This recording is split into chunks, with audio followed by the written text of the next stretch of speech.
su nombre voy a levantarme y a confiar en Él. En la radio que me grita un nombre que está sobre todo nombre, Jesucristo el Rey. Bienvenidos a Acércate, un espacio para hacerte sentir en familia. Acércate a través de la palabra de Dios a tu familia, a tu iglesia, a tu comunidad. Acércate. Hola, soy Sixto Porras de Enfoque a la Familia. Qué gusto estar con ustedes.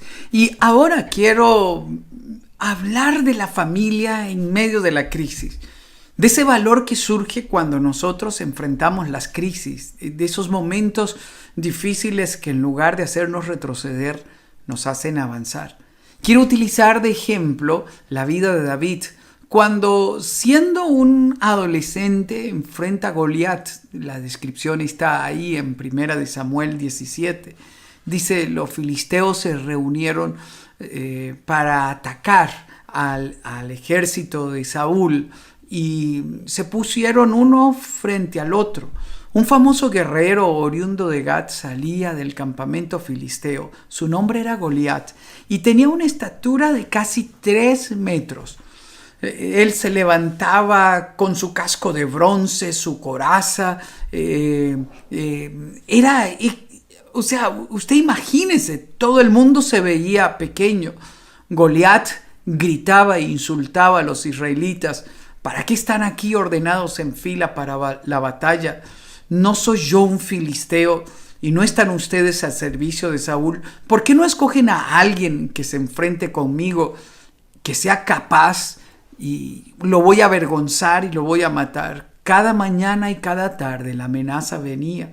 Y en medio de esta realidad, David, el hijo de Isaí, un efrateo, un oriundo de Belén de Judea, en esos tiempos cuidaba David las ovejas. 3 de sus hermanos estaban en el frente de batalla y su padre le dijo, David, toma esta comida y llévala a tus hermanos. Delega el cuidado de las ovejas a alguien más y ve a tus hermanos. Es un momento especial donde la familia está atendiéndose el uno al otro. Alguien tiene que cuidar las ovejas, un padre pendiente de lo que ocurre con las ovejas y pendiente de los hermanos que están en la guerra.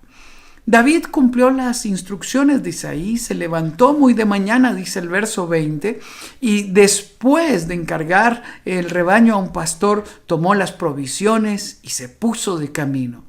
Llegó al campamento en los momentos en que los soldados gritaban y tomaban su posición. Los israelitas y los filisteos se alistaban frente a frente. David, por su parte, dejó su carga al cuidado del encargado de las provisiones y corrió a las filas para saludar a sus hermanos, para ser solidario y estar ahí. Mientras conversaba Goliat, el gran guerrero filisteo de Gat salió de entre las filas para repetir su desafío y David lo escuchó. En medio de aquella crisis horrible, David lo escucha. Es el corazón de un pastor, de alguien que no es un soldado, no tiene porte de soldado, no tiene edad para ser soldado. Es alguien que está encargado de las ovejas. Entonces David pregunta a los que estaban con él, dice el verso 26, ¿qué dicen que le darán a quien mate a ese filisteo y salve así el honor de Israel? ¿Quién se cree este filisteo pagano que se atreve a desafiar al ejército del Dios viviente? La perspectiva de David era correcta. Él no se miraba como un ejército más, era el ejército del Dios viviente. Esto quiere decir que en el corazón de David había fuego, había vida, había relación con Dios, había intimidad con Dios. Había una preparación que ocurría allá en el campo cuando él cuidaba la oveja. Esto es lo que hace la familia. La familia entrena para la batalla. La familia entrena para cuando venga el momento difícil. La familia entrena a cada uno de sus miembros para que tome su lugar y en el momento indicado pueda salir a establecer la diferencia. Nadie le creía. La lucha entre los hermanos, como siempre, es normal. En eso Eliab ve que David está preguntando cosas y lo oye hablar con los hombres y se pone furioso. Y le reclama, el hermano mayor le reclama al menor, ¿qué has venido a hacer aquí? ¿Con quién has dejado las pocas ovejas en el desierto? Yo te conozco, lo juzga, lo critica, lo menosprecia. Eres un atrevido y malintencionado. Seguro que has venido a ver la batalla. No, él vino a traerles el alimento que el Padre le había dado. En los momentos de crisis, en los momentos difíciles, muchas veces nos dividimos porque cada uno juzga las intenciones del otro sin preguntar, sin examinar cuál es el plan de Dios. No juzgue en medio de la crisis, no menosprecie, no lastime, no humille, no le grite a su hermano, a su cónyuge. En medio de la crisis tenemos que ahorrar nuestra energía para estar uno al lado del otro. En medio de la crisis tenemos que ser solidarios el uno con el otro. Y sobre todo tenemos que entender que los que van adelante, los mayores, los padres, los abuelos, los hermanos mayores, van abriendo camino para los que vienen detrás, que vienen con inocencia, con sueño, con pasión en su corazón. David responde frente a la crítica y al juicio de su hermano. ¿Y ahora qué hice?, protesta David, dice el verso 29. Si apenas se ha abierto la boca. Es decir, la crítica parecía que no era nueva. La envidia, la rivalidad que existía entre el hermano mayor y David no era nueva, porque dice, ¿ahora qué hice? ¿Y ahora por qué me humillas? ¿Y ahora por qué me criticas? Sí, en medio de la crisis nosotros tenemos que ser conscientes de lo que hemos venido haciendo mal para superarlo, para cambiar. Y no debemos de conformarnos a que lo que hemos hecho siempre debemos seguirlo haciendo ahora. Y cada uno debe protegerse. Cada uno debe de separarse un poco para que esa crítica no lo humille, no corte los planes de Dios en su vida. Yo quiero hacer un examen en su casa.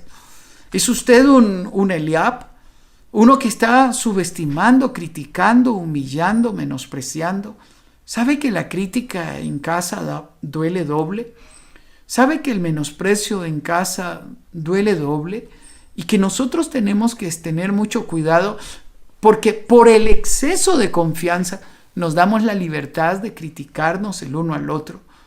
Por favor, deténgase. Si usted ya se acostumbró, como Eliab se acostumbró a criticar a David, deténgase, porque sigue doliendo igual que al principio. Porque cada crítica duele de la misma manera que duele toda crítica. No humille, no menosprecie, no juzgue las intenciones de su hermano, no juzgue a su cónyuge. Ahora vas a hacer esto y lo otro, en lugar de decir gracias por lo que has hecho, gracias porque trajiste el alimento, qué bien que te interesas por lo que ocurre en el frente de batalla. Un día estarás aquí en el frente de batalla y qué bueno que estás aquí, hermano. En lugar de abrazar, de unirse a él, lo menosprecia Eliab. Vean lo que hace David en el verso 30. Apartándose de su hermano, le preguntó a otros quienes le dijeron lo mismo. Y los que oyeron a David se lo informaron al rey. ¿Sabe? Aquí hay un punto triste. Apartándose de su hermano. No se toleran, no se llevan bien, no se estimulan a cumplir los propósitos, rivalizan entre ellos, compiten entre ellos, se humillan entre ellos, se lastiman entre ellos y generaron una dinámica que no era saludable. Qué triste es pensar que su hermano, su cónyuge, en lugar de poder hablar con usted o conmigo con libertad, tiene que buscar a alguien más, porque cuando habla con nosotros solo hay menosprecio, juicio, lo ridiculizamos. Deténgase. La gran historia tiene que nacer en casa. Es en casa donde debemos de animarnos el uno al otro. Deténgase. Usted tiene que creer en los sueños que apasionan el corazón de su hermano. Deténgase. Usted tiene que estimular a su hermano. Darle gracias por lo que hizo bien y hace bien, aunque usted ni cuenta se haya dado. Note bien que David dejó los alimentos con el encargado del campamento. No se los dio directamente a sus hermanos, pero seguro que les informó a lo que había venido y les trajo el saludo del papá. Esto es lo que debemos de hacer. Ayudarnos el uno al otro, alimentarnos el uno al otro, cuidarnos el uno al otro, aconsejarnos el uno al otro y escuchar lo que late en el corazón. Estamos a punto de vivir una de las batallas más épicas de la historia, uno de los encuentros más épicos, porque son dos personas que van a determinar el futuro de dos pueblos. Era un gigante y un adolescente. En ese momento el rey, quien no viendo el corazón de David, viendo su apariencia, le dice: ven muchacho, ¿a qué has venido? ¿A qué te dedicas? ¿Quién es tu familia? ¿Qué haces aquí? Entonces Saúl le cree a David. Le cree a David y le pone la armadura, le pone la espada. Y era imposible, David no pudo caminar. Observe lo que ocurre luego del verso 38. Dice: luego Saúl vistió a David con su uniforme de campaña. Le entregó también un casco de bronce y le puso la coraza. David se lo ciñó. Él creía que podía ser un guerrero igual que ellos. Cuando intentó andar, no pudo. No estoy entrenado para esto, dijo David. De modo que se quitó todo aquello, dice el verso 40, tomó su bastón, fue al río a recoger 5 piedras lisas y las metió en su bolsa de pastor. Luego tomó la honda en la mano y se acercó al filisteo. El fuego, la energía, el momento crucial había venido para David. Usted y yo no tenemos que imitar lo que nuestro hermano mayor hace, la forma en que el rey ha encarado las batallas. Usted y yo tenemos que encarar la crisis con lo que tenemos en la mano. No podemos ser quien no somos. No podemos pretender ser una persona a partir de nuestra apariencia, a partir del uniforme, del maquillaje, de la estatura. En este momento, David es él, el pastor de ovejas. Yo soy un cuidador de ovejas. He matado leones, he matado osos y me enfrento para defender las ovejas. Es ahí cuando David reconoce frente al gigante, frente a las amenazas, a las humillaciones, que Dios ha hecho la diferencia. El verso 47 dice: todos los que están aquí reconocerán que el Señor salva sin necesidad de espada ni de lanza. La batalla es del Señor y Él los entregará a ustedes en nuestras manos. Fue la declaración de guerra de David, porque el gigante una vez más vino a amedrentar, a humillar, a menospreciar. Si yo hubiese tenido un corazón de víctima, hubiese dicho David: no puedo. Si yo le hubiese creído a mi hermano, no puedo. Si yo me hubiese dejado amedrentar por las amenazas de mi hermano y las humillaciones de mi hermano, no lo hubiese logrado. Pero es porque un rey creyó en él. Es porque los demás creyeron en él. Déjeme detenerme para decirle: el mejor lugar para crecer debería de ser nuestra casa. Porque un día uno a uno de nosotros irá al frente de batalla a enfrentar su propia guerra, su propia batalla. No hay nadie más. Estamos el desafiante y yo. Estamos la realidad y yo. Puede ser que a su hermano menor le toque viajar a otro país, a usted le toque ir por una beca en el futuro a otro país o por trabajo. Y usted tiene que traer a la memoria las palabras de fe, de ánimo, las palabras de afirmación, de apoyo que recibió en casa por sus padres, por sus hermanos. Nos toca a nosotros entender que la casa debe de ser el mejor refugio, donde somos afirmados en la fe como David. David no llegó ahí por casualidad. Es en casa donde aprendió la fe. Es en casa donde le enseñaron a confiar en Dios. Es en casa donde le dieron la responsabilidad de cuidar ovejas. Es en casa donde le permitieron enfrentar las luchas que él tenía que enfrentar, y mientras tanto se iba formando el carácter del hombre valiente que en el momento indicado, según lo narra Primera de Samuel 17, en el momento indicado, cuando menos se lo imaginaba, él estaba listo para superar la crisis. ¿Sabe?